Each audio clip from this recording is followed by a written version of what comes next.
How to tell if someone's false or not. I'm going to do a longer form content on this because I just cannot get this out in 3 minutes. There are some considerations I think that one needs to have before they want to say someone's false or not. But I'm only going to talk about one in this. If you cannot determine if someone is false or not, that's a call for you to spend more time with the Lord. That's how the Lord's viewing it.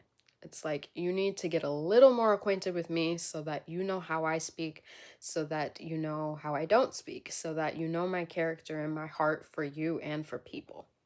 This is super important because um ultimately the goal here and with any ministry should be to point you towards Christ and develop more of that relationship rather than you relying or leaning on me or anyone else. I'll discuss some other considerations in my longer form content, but I'll just get into the main points here and now.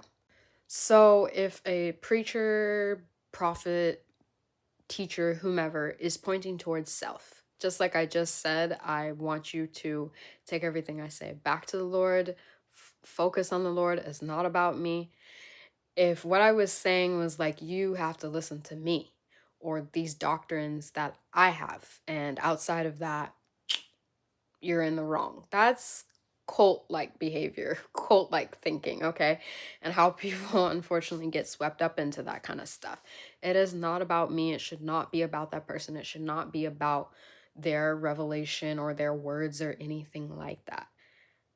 We're all just vessels. What I'm sharing is God's wisdom that He has graced me to know, and I'm just borrowing the wisdom and using my own words, okay? Like, it's not mine.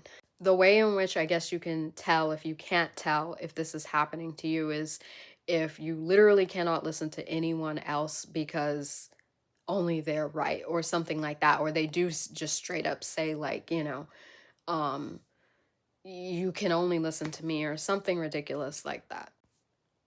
I'll get into more points in the longer form version of this video, but another thing to really consider, because this is a really, really big thing nowadays, is to contradict the word.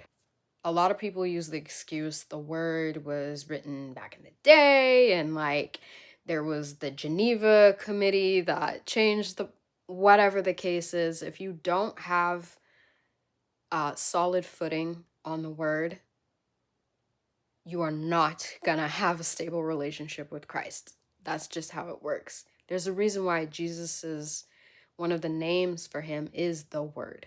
There's a reason why. It's a solid footing.